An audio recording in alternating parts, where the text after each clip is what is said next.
Ladies and gentlemen, boys and girls, welcome back to the Newbie Photographer Podcast. I am your host, Nathan Holritz. Happy Thursday to those of you who may be live streaming with us. I hope your week has been good so far. We're about to make it better. I'm going to introduce actually a longtime friend and a brand new guest to the podcast in just 1 second. But a quick reminder for those of you that are not live streaming, if you're listening to the audio version of this after the fact, make sure that you follow us at Noobie, N-O-O-B-I-E podcast on Instagram. And that way you can keep up to date with the latest in the upcoming live stream schedule. We usually do one, in some cases, 2 live streams a week. And would love to have you come join the conversation, ask questions, comment. You can throw us funny emojis if you want to, but ultimately make it a group conversation. That's one of the benefits of these live streams. And so I definitely want you to take advantage of that.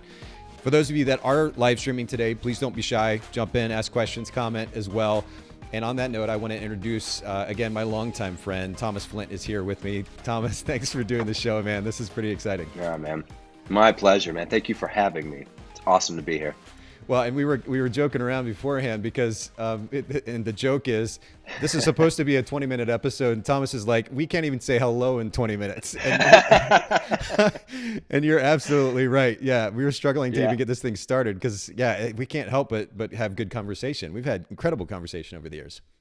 Many life-altering conversations together. And I was talking to my son on the way out about this podcast this morning, and he said, 20 minutes? Dad, you're too long-winded for 20 minutes. He knows that I can't get through this, but we'll see what we can do. We'll try to keep it concise and make it beneficial for everybody. Oh, and I know that we will. We're going to dig into a topic that is, I think, somewhat under-discussed in the industry. We'll get to that in just 1 second.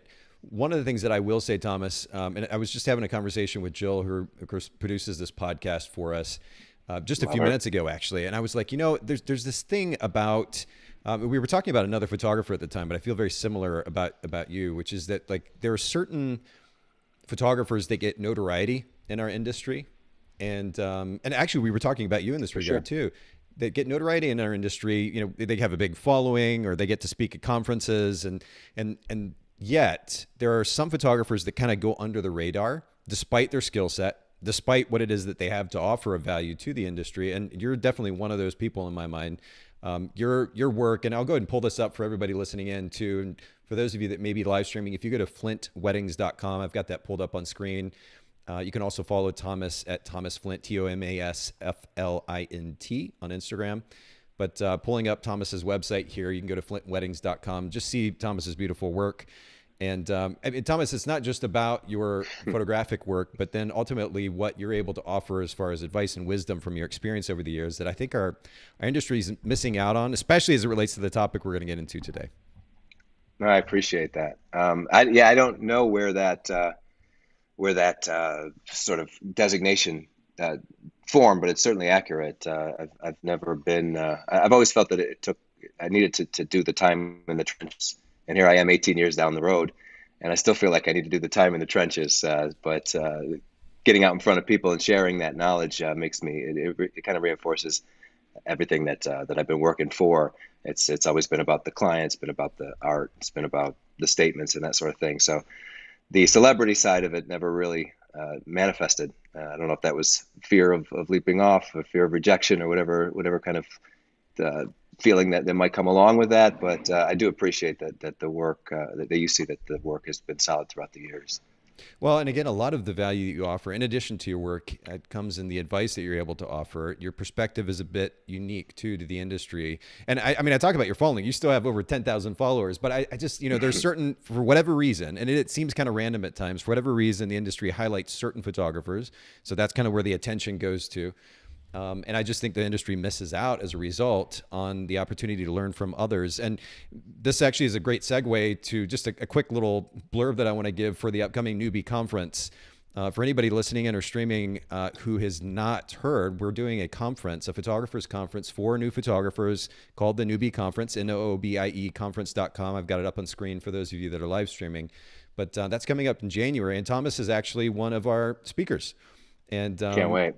Yeah, it's going to be so much fun. And it's actually an opportunity to do exactly what we were just talking about, which is to highlight photographers who have the skill set, the experience, and ultimately the teaching skills. It's one of the things I admire about you, Thomas, is your communication skills. That we're going to be able to highlight those photographers at this conference. And for anybody who's not live streaming, I've got the site pulled up on screen at the moment. Again, if you go to newbieconference.com, you can learn more. But Thomas will be speaking there at that conference on a topic similar to what we're going to get into today, which is not just simply posing, but Right. helping clients feel comfortable in the context of posing. Because it's one thing to, like, we can buy the book, we can go get a book or go watch a YouTube video or read an article online about how to pose clients effectively. And that's one thing. Like, I can put somebody in a particular position, but it's a whole different conversation having that client feel comfortable in front of the camera, especially somebody who's not used to being in front of the camera. What would you say is the big difference between kind of posing by the book and then what it means to actually help them feel comfortable in front of the camera? Well, okay, so there, it's important though that you understand that there is a book, right? So we can't just you can't just put people out there. I always say that my subjects are not objects. So to treat them as such would be an injustice to them, and it's an injustice to the work that you're making and the statements that you're trying to make or what you're trying to illustrate. So it's important to understand though that there is a book. There are certain boundaries that we can't go beyond. If you liken it to something else, say language or music or things that we use that are similar to photography in the sense that they have certain boundaries that you need to work within. You can, once you have an inherent understanding of what those boundaries are, that's when you can start to push on them. But it's important that you do the work and understand that there is something of a book. So as artists, as creators, we want to feel like we're kind of on our own path and we do things our way, but we do things our way within the parameters of what is acceptable or what has been proven to be, more along the lines of optimizing the experience. So connecting with people means understanding that book before you get to the people. And once you get to the people, then it's kind of an exercise in understanding people, which is a whole different skill set. But we can't be stumbling over the book while we're trying to connect with the people, because now our lines are crossed. Now we're using different sides of our brains, and we're trying to be technical when and we're also trying to be creative. And so the book does exist. And those YouTube videos that you speak of, I've looked through all of them. And I still do. I think there's some amazing instructors out there that can help you with understanding where that book is, but you have to be willing to put that time in to understand sort of where the boundaries are. And if, like I say, liken it with language, there's certain aspects of language that we use without thought, but that's because we've used this, the repetition and the time that we put in. They say it's at 10,000 hours. It's the same thing with photo. Once you understand inherently where the boundaries are, that's when you can start to really push on them. And you can get beyond that book and into that personal connection. And that's where the real vivacity and the life lives, That's interesting. Yeah, as you're talking about that, I'm thinking about it. This applies as well with just like being able to use your camera well, right? If you're having 100%. to think intentionally about each individual action that you're taking with the menu on your camera or whatever those dials are, the buttons, as you're trying to take pictures at a wedding, which demands intense focus and split-second reaction times, it's going to distract you from that. So in a very similar way, if we don't have kind of the base skill set, which is to understand how to pose somebody, we're going to be limited then in our ability to, in a very relaxed manner, because a lot of this is about relaxation, creating a relaxed environment, to be able to then guide our clients. So I love that. That's actually a really wonderful reminder. You are, and I know I've said this to you in person, probably said it on the podcast. I had you on the Boca podcast before, but not only are you a great conversationalist, but you're one of the few people I've ever interacted with in life that in conversation, I feel like you're actually paying attention to me.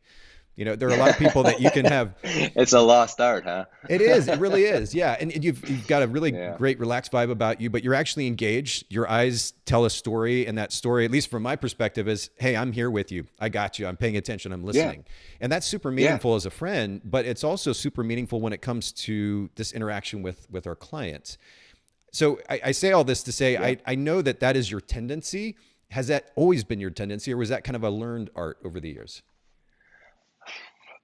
It's okay. So I think that there's some curiosity. Curiosity is kind of the foundation of where everything else grows from. So there's a genuine curiosity as far as people and what I can learn from them. I'm always learning. So that book that we were talking about, or how I manipulate that book, is also going to be subjective, very much in terms of who I'm dealing with and being able to see them for what they are, not for my intentions. Again, they're not objects, but through the experience that we're sharing. So what my path to getting more and more confidence, because I think it's imperative that the photographer be confident in what they're saying. They don't necessarily need to be confident in the result, because often we're going to come up with ideas on the fly, keep things moving with people, and realize that, okay, we might need to backtrack on that a little bit, but let's take them to that point and see where the next point is. And in that is where we find sort of our unique voice. Um, as far as my path to getting to where I am with that confidence, it took a combination of the two. I think there was an inherent and natural ability and curiosity to connect to other people, but there's also I was willing to go out and be vulnerable myself. So early on in my career, I was attending workshops, and I realized that as the photographer, yeah, I can make great images through these workshop experiences, but what if I became more a part of those experiences? So I started Mm. to volunteer myself as a subject, and allow myself to be photographed by these photographers, because I figured, well, I can do the part behind the camera. I'm putting the time in there to learn about the technicals, how the camera works, lighting, and so on and so forth. But what's it feel like to be on the other side?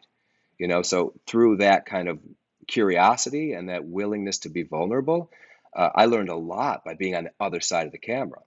And I think so if you took that natural curiosity coupled with the willingness to feel as vulnerable and as sort of out of place as most Mm. people would feel in front of a Mm. camera, you start to kind of sympathize with what they're experiencing. So instead of just jumping up there and kind of going through your list or reading through your book, you're realizing there's a human being on the other side of that thing, and you get a little more perspective into how they're feeling.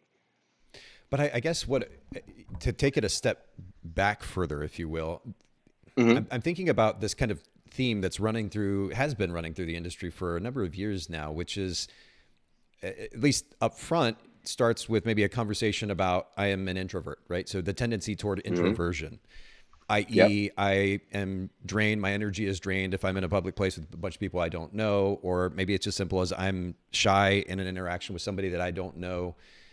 But naturally, that's coupled with some level of insecurity. And so, if this is a tendency for a lot of photographers, is there a recommendation or set of recommendations you would make to people that are naturally, we'll just call them shy, to be able to kind of step beyond that? And I love this notion of curiosity. I think in all relationships, conversation should be Hmm. led by curiosity, because it really, That's foundation. yeah, I think that's Hmm. such a great point to highlight, because that will then drive the interest level, the engagement level that I was talking about earlier that I experienced from you. If it's driven by curiosity, I remember, and I've told this story before on the Boca podcast, but one of the, again, very few people that I've interacted with over the years that made me feel like they actually gave a damn, like they were paying attention, they were listening, was somebody Yeah. who was not even a photographer. So they don't know my industry. They don't know Right. my experience of the industry.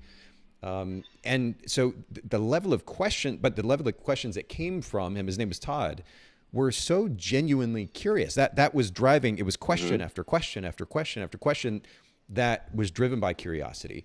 But what's interesting about that, I think, I know I'm talking a lot. I would love to get your take here, but there is, I think, a lot of what is, if I think about the idea of curiosity, curiosity represents a focus on the other person, right? Versus a focus Yep. inward or on myself. And I think a lot of Certainly. insecurity is driven by that tendency to focus on ourselves and kind of get stuck there. We're obsessed Sure. here versus focusing on how can we serve this other person. So to your point, if we are led by curiosity, which means now that we're focused on the other person and we're focused on getting to know that person for the sake of serving that person through our photographic or art or service, then it seems like it would help kind of mitigate this issue. But anyway, I just rambled on for way too long. I want to get your take No, on it. I think you took a lot of the words out of my mouth there, Nate. So good on you for that. But when going back to the question that you had, though, it's if there is that overarching theme of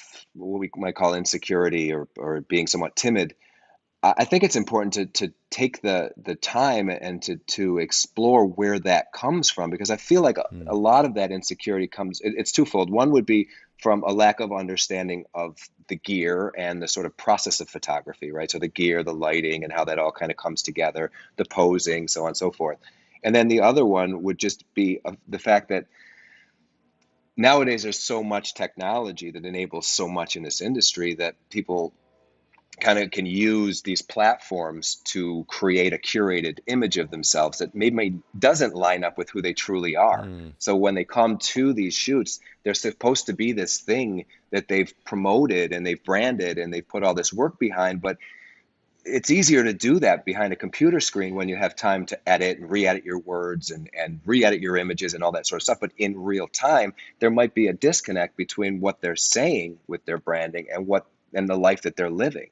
So that insecurity, I think, needs to be identified. Why do we feel that we need to present ourselves as this sort of checklist of things in order to be successful? Because we do, like we were talking about right at the beginning of the podcast, all of these industry mogul types they kind of fit into these celebrity personas.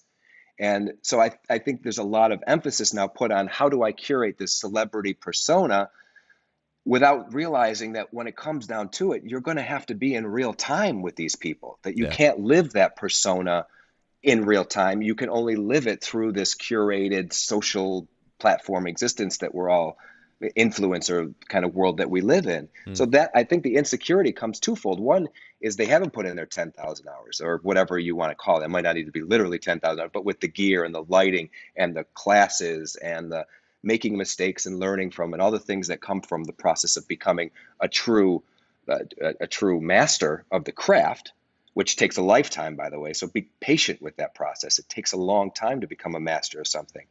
But you're putting it out there now like you are the master. Not only are you the master of the photographic process, but you're the master of how you live your life and the car that you drive and the food that you eat and who you associate with and so on and so forth. And they become so ultra curated that people don't know who to be when they show up.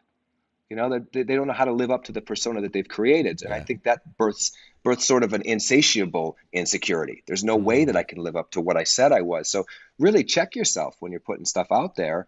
To make sure that it aligns with your values and with your virtues and that you can live that life in front of someone versus living it in this sort of protected space. That really resonates, though, actually. There was a point in my career which I kind of did that work that you're talking about. Can you hear me? Testing. Oh, I got you. Yeah, I got Good? you. Sorry about that. All right, cool. I guess there's a little Siri shortcut on this thing. Sorry about that. Siri starts talking technology. over me. Yeah, that'd be a problem. Yeah, exactly.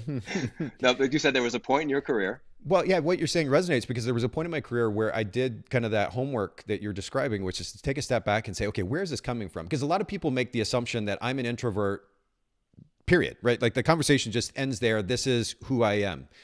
Rather than considering the possibility that this is a behavioral tendency that comes from particular experience and ultimately a development of psyche, which can actually be explored, understood, and then maybe adjusted if that person wants to do just that. And so I did that work. I took a step back and I looked at, okay, why is it that I'm going to these industry parties, WPPI or otherwise, and I go into a room and there's 100 people or 200 people and it's loud and I'm feeling like I need to walk out of that room just because I'm exhausted. And that would naturally fall under this definition, I guess, that people, or at least part of the definition that people put out there as it relates to introversion. But when I started to do the work, what I realized was, oh, you know what? When I'm going to these parties, and again, to your point, Thomas, when I'm going to these parties or these get-togethers, it didn't even have to be 100 people. It could be 30 people, 50 people. I was trying to put on a particular persona going into that room. And that was literally physiologically exhausting. The moment that I stopped trying to do that and then I focused on what I was good at and what you and I have spent endless hours over the years doing, which is the one-on-one conversation, just focusing in on that one-on-one conversation. Not only was I not exhausted anymore, but it was kind of crazy because I'm not your typical party guy. So like going into these parties where this music is just blaring in the background, you used to get on my nerves so bad. I'm like, what in the world? How do people have these conversations? That stuff even just kind of disappeared because I was so keyed into this conversation that I was having. And ultimately I wasn't trying to be cool. I wasn't trying to be something I wasn't. I was just focused on connecting with this person in front of me, and all that other BS just kind of went away. So I think your point is a beautiful one.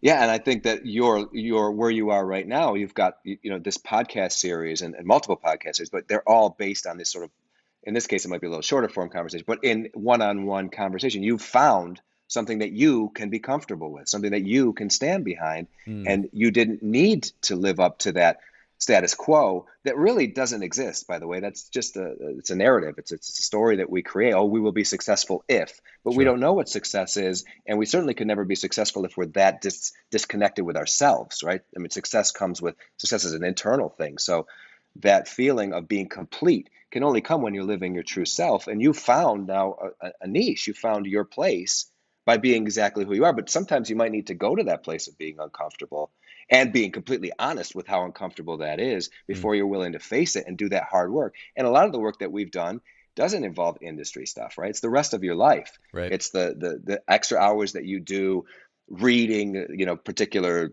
self-advancement type stuff, going to other types of seminars, learning how other people think. It's not an industry specific thing. This becomes a very personal experience. And the further on you get on down that path, the more comfortable I think you become with the persona that you're creating, as long as you're asking yourself those tough questions. Why does this feel uncomfortable? It's got to be a disconnect. There's got to be something inherently not lining up with who I am versus what I'm presenting. And if you do that on a shoot, now you're in front of clients who expect you to be this thing Mm, that you've created, that you created this narrative. This is who you are, but you're taking that, coupling it with the pressure. If it's a wedding, say it's a one-time event, or most of the times that you work with people, it's kind of a one-time thing. And now you need to have all the rest of that cognitive stuff lined up and the technical stuff lined up, the personality, and be the person that you said you were online. If it's not the person that you are, that's one more set of things that you have to juggle and work juggle, around, yeah. that it becomes overwhelming. So you become overwhelmed with the whole thing. You say, I can't do it. I Yeah. can't do it all. And you either go into a shell and hide away, Mm, or find some other way to do it, or you make the commitment to doing that hard work mm. and that heavy lifting, which is that personal stuff. And only you can do that. But only you would be willing, you'd only be willing to do that if you were sort of brave enough to say, why isn't this working? It's not just it doesn't work. It's why doesn't it work? And am I willing to take the steps to making it work? I love it. Well, for those of you Yeah. that logged in for the episode today, you didn't know you were going to get a psychology lesson from Thomas Shoot, Flint, but we're supposed to stick to actionable stuff, Nate. and we've already broken the 20-minute mark too. I mean, we're breaking all the rules. I knew this was going to happen, man. Well, so let's dig into then, like, all right, photographer needs to think about how to help a client feel comfortable in the context of a session. And you're 100% right, by the way. As much as we're joking about it, like, we all need to be doing that psychological work behind the scenes. It Yeah, will certainly enable us to be in a much better place as an individual 100%. and as a photographer to serve our clients. But you mentioned to me before we got started, you've got kind of six key principles related to this notion of helping clients feel comfortable in front of a camera. And I'd love for you to start digging into those. You may see me looking down, or for those of you watching, I'm going to take notes here, Thomas, as you're talking away, but take it away, if you will. Yeah, for sure. So we were talking about kind of comfortable posing, or how we can create an atmosphere where people feel free to be who they are. The first thing I think I've already mentioned, which is not to treat these experiences and these people as objects, right? Again, if you're living in that curated state where you feel like you need to get all these check boxes, there's check marks in all these boxes, you're going to inevitably wind up treating people in a way that you're looking for a particular outcome. And the true magic never comes from that. There's no way that you can go into a situation with human beings and predict the exact outcome. So Mm, that notion of aligning this work with the persona and the brand that I'm creating starts to create a tension that hmm, people don't feel seen. And hmm, everybody just wants to be seen. We want to be seen and heard more than anything else.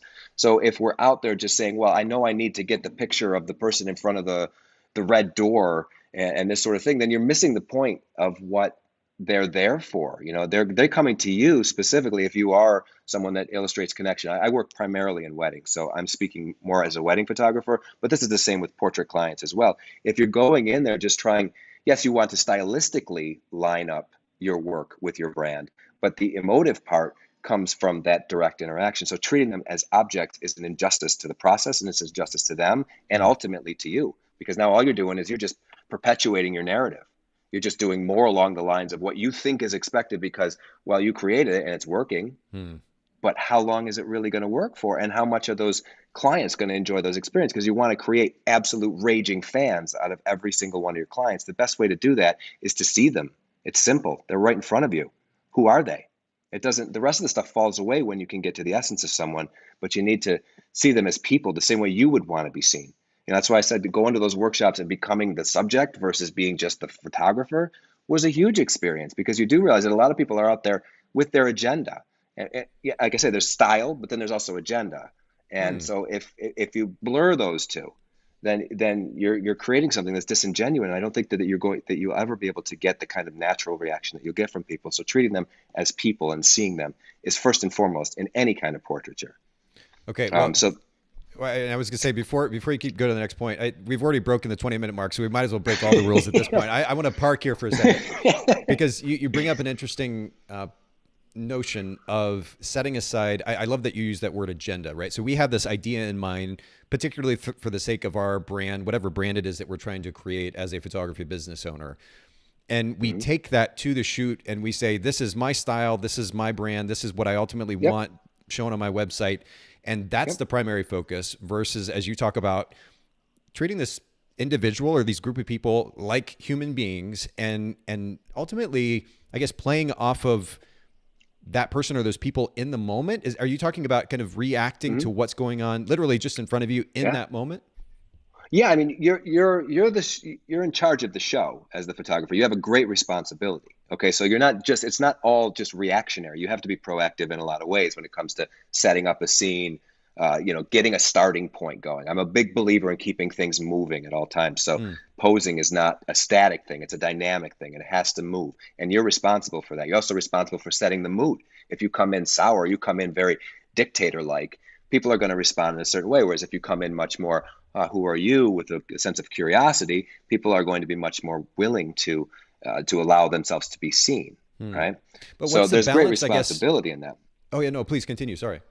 But there's a great responsibility that we Hmm. carry, but that's not the sole responsibility. And I think there is a difference between the style and then the agenda. This style could be could come from the more photographic techniques like composition, or how you handle your editing, or what types of scenes you gravitate towards. That's stylistic.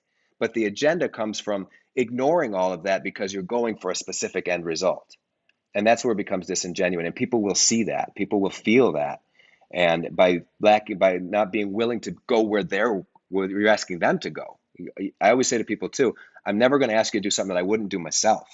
So Hmm. I'll walk through these poses with you. Hmm. I want you to mirror me when it comes to how you hold your body, and I want you to see if that feels right for you. Because by doing that, you're saying, okay, I'm putting my guard down too. I'm taking this big black box. It's a Yeah. wall between you and I'm gonna put it down. And I want you to see me the same way that I'm hoping that you allow me to see you. And if we can do that together, now you have an ally in this. You're being seen, and that's where the stuff's going to come from. Then the style stuff sort of establishes itself. There's also a quick point that I was thinking too is, Sure. have you ever looked at your work? Well, you're a photographer, you are a photographer. You ever looked at your work from 10 years ago? It's awful. Without It's cringing? Yeah. abysmal. Yeah, it's abysmal. It's awful. What were you thinking? Right? How do you know what you think you know? You don't, right? I Yeah. mean, you're discovering that as you go. And Hmm. with those experiences, of kind of take the time to look back at your work from 10 years ago. If you've been in this field, I know this is newbie, so even from 3 or 4 years ago, especially if you're at the early stages of your career and you realize that you might have been following trends that you didn't establish, you might have been walking paths that weren't yours, but over time you're starting to get closer and closer to something that feels like yours. That's part of the process. That's okay. But by going in just if you continually go in with the same agenda and the same narrative that you created out of thin air and hope that you can advance your style, advance your progress, because photography should advance your life as a whole, not Hmm. just as a financial, or how you spend your time or how you make your money. It should make your life better. Anything that you invest that much time in, if it's something that's birthed in passion, it should enhance your life in so many ways. So you'll see that the more and more you stay away from those trends and you get closer and closer to who you are, and you start allowing yourself to be seen just as much as you're asking someone else to see them, your work will naturally find its place. Well, yeah, I guess what I was trying to ask, and I should have done a better job, is like, where is the balance then between that idea of making sure that that person is seen while also maintaining some sense of brand? And this may not have been the intended point. You bring up an interesting point, which is like when we look back, especially photographers like ourselves who've been around for a bit, we look back at our old work, and we can immediately write it off for 10 different reasons. Right. There's a good reminder there, which is like all that ego that we placed on that work at the time, the importance that we placed on the work at the time. We realize in hindsight, it wasn't all that important, or this ideal or set of ideals that we applied to that particular photography wasn't actually all that important in the scheme of things. So it's important to keep that in mind for the sake of context. But I understand a photographer's intention in wanting to maintain a particular brand presentation. Where is that balance then between brand presentation and then seeing the people on the other side of our camera? Well, I don't think you can help being who you are, right? Being some. We have our habits, and we have our sort of safety nets that we like to take along with us, so that if things start to get challenging or go outside of our comfort zone, we can kind of wrangle them back in. Stylistically speaking, again, it's a long process to finding style. But even if I look back on that work from years ago, I can see that there's some semblance of me in there, and that's the essential part of what it is. It's the heavy work of doing that analysis and allowing yourself to be vulnerable enough to say that I'm still learning, I'm still growing, and you're taking a little bit of yourself to every shoot, but you're allowing yourself the openness to discover new parts of yourself by seeing others in new ways, or allowing them to be seen for who they are, which might not have been something that was on your radar before. So does that work into that answer?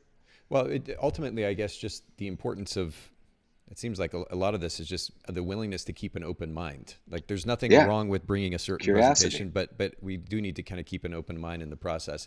There's been, there's been this kind of trend in the last, say, few months over the podcasts, I think Boca in particular, but what I've heard from photographers, we've discussed the importance of service, the focus on service. Like your brand is one thing, but at the end of the day, we are here to serve our clients. And I know that's not a popular word to use in modern culture.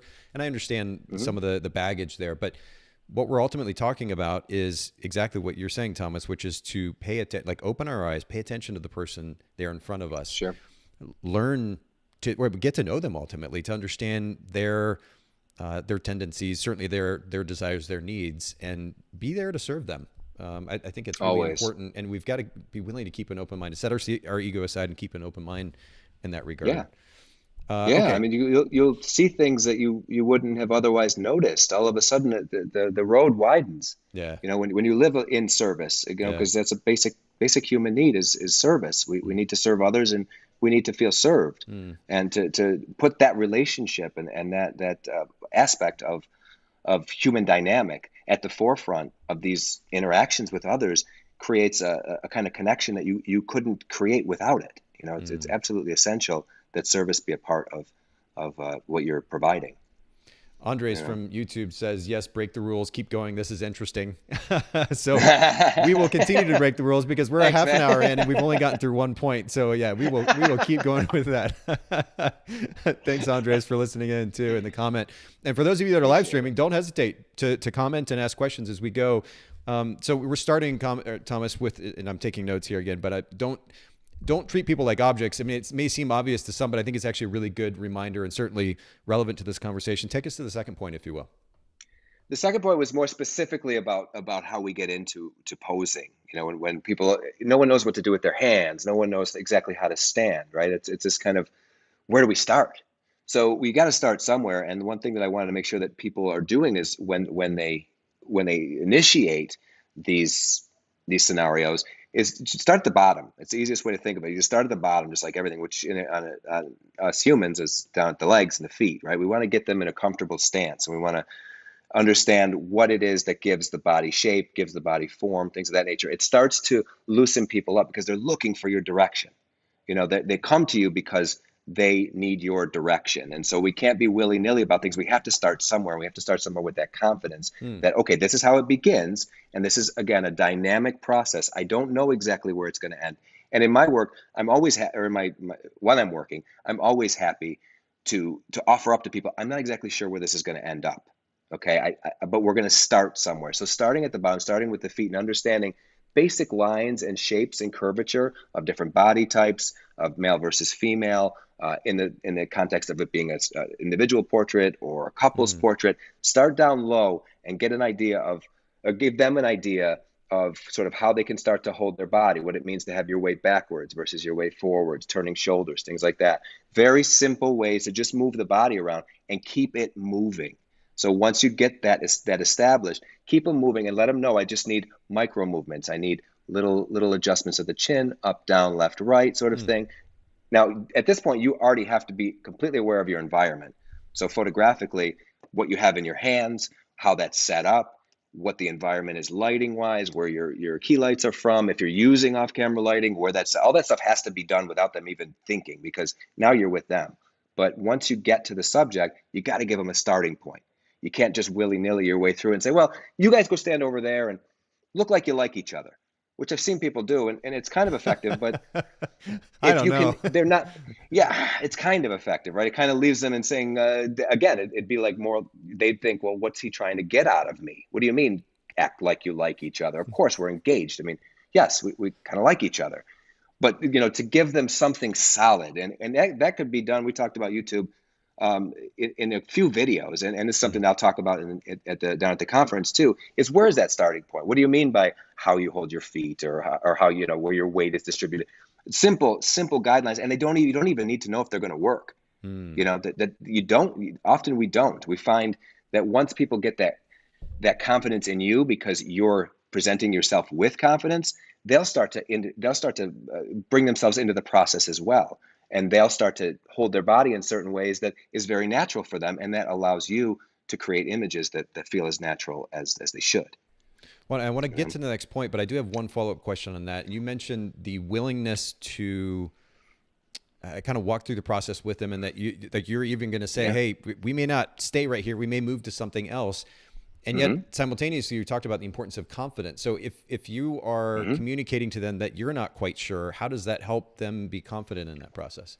All right. So that's a really good question. So you're not saying to them, I don't know what I'm doing, right? You're saying, everyone's a little bit different, and I want to see how you two interact, but this is a good starting point. And we're going to work through this so that this is custom catered to who you are, to how your body type is, how your interaction with each other is, whatever that may be. So it doesn't necessarily need to come off as a lack of confidence in yourself, because you're telling them we're going to start somewhere, and this is what works. This is what is quote unquote by the book. But within that, there's all of where the magic is when we kind of figure out where the boundaries of the book are. And so by starting here, we're going to start confidently. We're going to start, and also when it's not working, you don't need to tell them it's not working. You tell them it's great the whole time through. Right? This is always the best. Yeah. I say it's like you're like a duck, on top of the water, you're cool, calm, and collected, and under the water, you're freaking out, and that's fine. It's totally natural. You got to get used to that. The ducks have to keep paddling their legs, and if you went underwater, they wouldn't look as smooth and cool as they look on top of the water. So you want to present that above the water presentation, even though you're saying to yourself, okay, that's not working. You're not saying it out loud. You're saying, oh, this is great. All right, cool. Now let's try to do this. All right, now what if you swung over here, and let's use this, let's make this a little bit more environmental. So let's go find this.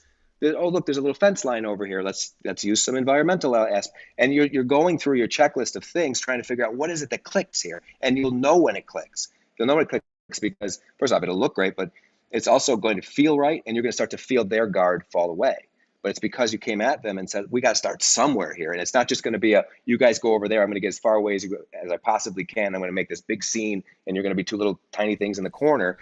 We're going to start you off right here. This is how you hold your body. If you've never done this before, I'll do it with you. But let's get started here, and then adjust in your head, not out loud, as you go along until you find that sweet spot. That makes sense. And everyone has a sweet spot. That totally everyone makes sense. Does. Okay. Yeah. Yeah, I mean, I know I still, as a photographer and having been in front of the camera a number of times, I still want that guidance. And it's important, as you say here for the second point, to start at the bottom, ultimately helping them get comfortable, even just in the way certainly, but in the way that they're standing. And that's a great place to start. And certainly for those listening in, if you're curious and want to see more examples of this, Thomas is also going to kind of lead a live shoot too at the conference. So we'll be able to actually see these principles put to work. Let's go to the third point then. The third one that the like a duck kind of came up. So that Okay. was a big one, though. I I think like that. I kind of anticipated that it might go as sort of a lack of confidence if you're sitting there going, oh, like a deer in headlights, Mm, and your body language speaks volumes to mm, them. yes. You're a Tony Robbins fan like I am, but that difference between successful and unsuccessful people is that 2 centimeters, right? It's how Mm, you hold your chest. It's how you hold yourself in your body when you walk into a room, how you kind of make your presence known, mm, that sort of thing. So if you start to slouch and you start to get a little bit nervous and you get frazzled and oh my gosh, it's not working, and I thought we'd get there and we're not finding it, guys. We're just not. That kind of language and that kind of body, the body language and the actual verbal language will translate into a sense of sort of insecurity. Again, it's like a duck, which I had listed as a thing. Don't let them know it's not working, but slowly make your way through encouragement. Encouragement. Everything's great. It's all great. And when you go through a session with a couple, let's say it's an engagement session, you're probably going to go through what, 15, 20 different scenes, maybe even more throughout the course of the whole right. thing. They're not necessarily going to be locked into every single thing they did and wonder what happened there. It was just something that was transitioning you into the next thing. So over all the years of me doing this, no one's come back to me and said, what about the time that you put me over there by the thing and I didn't see any of those photos? No, because they're too kind of entranced by the fact that, wow, look what we got to. Look at the end Mm. product is what we were hoping for. This illustrates my connection and my love and who I am and my confidence and all of those things. And I'm not necessarily worried, stance by stance, frame by frame as to what we did. I know that we got to something that I can be proud of. Well, and And I you're think, talking about helping them feel comfortable and give them that sense of confidence as the photographer. One of the things that comes to mind too is, I mean, well, back in the days of DSLRs, the client can hear that shutter running, so they know that we're still photographing. And mhm, something that I've talked to photographers before about is the importance of continuing to shoot even through the internal sure. realization this is not working. And like you Hmm. said, continued encouragement in that process. Now we're in an interesting situation where with mirrorless cameras, you don't hear that Hear slap, anything. slap, slap of the mirror going up and down. And so For there's sure. even less awareness, I guess we could say, of the photographer still working. I'm doing the right thing, so they're still taking a picture. So that communication is so important. The active effort at encouragement and ongoing communication is so important for that purpose as well. 100%. Absolutely. Yeah. It would be nice to have that audible confirmation, right? Like, okay, Yeah. he's shooting. He must be on. Because I use that with kids all the time. I used to when I had DSLRs too. I'd say the camera's going crazy. The camera's going crazy, which is a way of just saying like, I'm not in control anymore. The machine took over. It's so excited about what you're doing. I Yeah. can't stop it. It's crazy. It's crazy. I still kind of do that. Okay. And I think people kind of inherently believe that you're doing it. In a lot of cases, you probably are doing it, but not having the audible accompaniment might kind of hinder that process. It's the verbal communication to keep going back and saying, you're doing great, you're doing great. Or just to stop everything for a second, look at them and say, Mm. how are you doing? Are Mm-hmm. you cool? Do you like where we are? Do Mm. you see anything? Like Mm. if you can involve them in the process a little bit, Mm. often people will come up with ideas. Okay. So once you've built that confidence, you show yourself as being confident. You've encouraged them throughout the process by giving them starting points, making suggestions along the way. Eventually, you can get to the point where you start asking them, what do you think? How do you guys want to stand right now? Or what do you think about this? Would you want to try that? And people will start to kind of become part of the process. Now, you don't want to go to the point where they're dictating the Running it. shoot. And, and, Yeah. and yeah, because that you got to know, again, that's about being curious. If you're with the Right. kind of personality that might take over, you might not offer that kind of suggestion. But that's only when you can be truly present in that interaction that you'll notice that. And you can pull back on saying, all right, I'm not going to necessarily suggest that they take over. But in a lot of cases, you say to people, what do you guys think? And they're like, oh my gosh, let's do another one of those walking things. Or I really like the way, he was holding me here or whatever. Can we do that? And with that, the confidence goes up and Mm. you can start getting closer and closer to them. Okay. And start making that magic.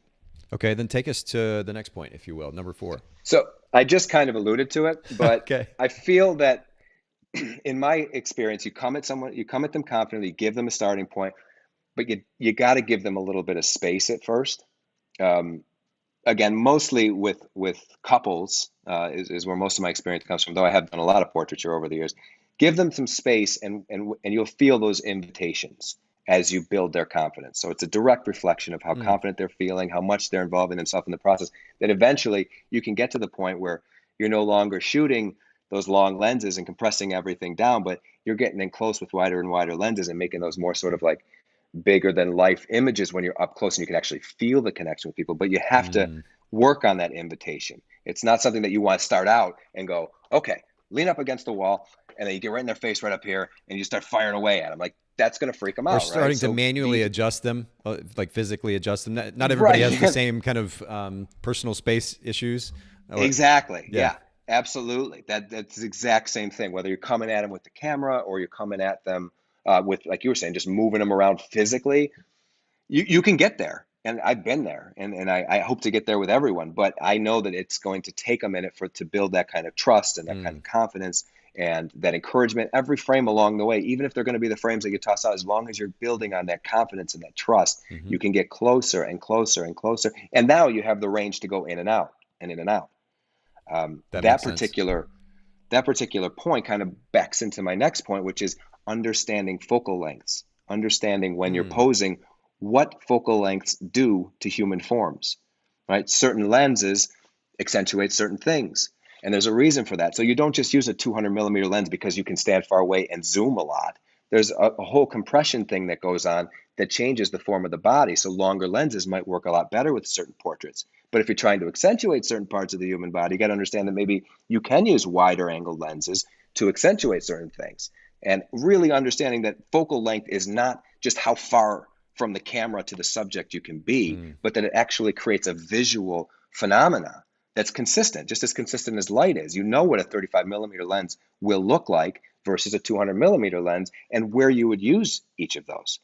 So understanding focal length and the lens selection, I think, is imperative to making beautiful portraits, because you can start to manipulate the visual right from the lens itself, as opposed to working it from any other direction, if that makes any sense. It does, yeah. And I guess combined with, like you said, the previous point, the importance of giving those clients a bit of space up front, just as they're getting comfortable with you, especially if this is the first real interaction in person. That's so important. Okay, well, Yeah. I think we've got one last point to kind of finish off the conversation. Is that right? A bonus point? Yep. Yeah, go for it. Yep. The photographer is as much a part of those photographs as the subject. So you got to bring the best of yourself if you want the best photographs. And I think that's like the foundation of all photography, is that two elements exist in every photograph, and those two elements are the photographer, the viewer. You're responsible for bringing the very best of yourself to every frame, to every shoot. And the only way you can do that is by putting in the time to understand the technicals and the things that you can do on your own to become confident and capable. And then bringing that kind of curiosity, the idea that you're doing something that's really unique, and it's a pretty amazing way to live, by experiencing people on this level and by reveling in that process. If your heart's not there, the photos are going to show that. Everything that you're bringing to that shoot is going to show up in those photographs. So if something's in your headspace, it's going to show up in those photographs. And if you have a wall against a certain thing, some kind of part of the process that you can't seem to address, take the time to figure out where that's coming from, because your photographs will benefit, your clients will benefit, your overall brand's going to benefit when you bring the very best of yourself to every shoot. If that means you got to look at your diet, look at the people you're hanging out with, the music you listen to, every single thing you do is a part of every single photograph you make. And when you live to a certain standard, you'll realize that that standard reflects in what you're doing. And the higher that standard goes, the higher you go. It's all connected in the end, isn't that? It's such It a is, fascinating dude. thing. I've been going to a chiropractor as of late, and trying to address a couple of different issues that I've been struggling with over time, and I've been reminded of that very fact. I mean, this holds true certainly in life, as you very beautifully point out, but it holds true just and in business, even in the way that our bodies function. That if one thing is off, it's going to. I mean, I was having issues with my lower back. And, little did I know that making an adjustment to, the way that I was, like, my feet were placed in a particular place, or the way that I'm walking, or the way that, like, all these different things are connected ultimately in a way that I wouldn't assume. What I'm going to do to address my lower back issues might be actually to address my core strength, which involves the 100%. back, but also involves the front of my body. Like and you don't always make those connections. But the reality is that even if it's in a small way, all of these things are connected, and we can't minimize the significance of our I hesitate to use this phrase because of the way that it's used in many cases, but our mental health and the way that we are, our psychological health, the way that we understand ourselves, and then as a result are able to present ourselves, especially in the context of a photographic session, it can just have such a massive impact. And I know that we spent a lot of time talking about that on the front end, but I'm so glad that we finished with that as well, because it really is the most important thing in the end. It absolutely is. It's so interconnected. We're all connected, right? I mean, I don't want to get again into too much of an ethereal conversation, but yeah, it comes down to every conversation you have, every meal you eat, every song you listen to, every time you give your kids a hug, all of that stuff will make your life better, will make your work better, gives you a greater sense of purpose. And, check yourself from time to time. We're not perfect beings, and we're not all going to have perfect days, and that's totally cool. But when you're aware of where you're coming from, when you're trying to strive for the very best in yourself, everything around you is going to get better. Guaranteed. Love it. This has been so good. I know we could easily spend another 3 hours. Cue that music. Let's get out. We're playing the music now. Yeah. Hey, remind our listeners where they can find and follow you online, Thomas. I got everywhere where everyone goes, right? We got Instagram, of course, at Tomas Flint. It's Tomas Flint without an H, so it's TOMASFLINT. Website is flintweddings.com. I also have thomasflint.com. I think those would be good leaping off points. From there, there's connections to all the other works that I do, so they can connect to my aerial photography work or music photography work and all that kind of stuff. But those are good leaping off points, and I appreciate everybody that showed up, and you, Nate, and all that you're doing. It's you're a light in this industry, man, and keep it going, man. Everything you do makes all of us better. Oh, I appreciate that. The encouragement means a lot. I have to say that, like, for those of you listening in, make sure to come hear Thomas in person, newbieconference.com too. The conference that we'll be hosting here in Chattanooga in January. You get more of this. And for that matter, just get the opportunity to talk to Thomas in person would be really incredible. I think those... Because I'm trying to crunch this whole thing into what? You give me an hour at the conference? Is that what it is? I think something like that. Yeah. Okay. Good luck with that, man. Lots of practice. Yeah. You got 2 months to figure that out. Right. All right. Thanks everybody for listening in, for joining us today. Thanks again, Thomas, for adding so much value.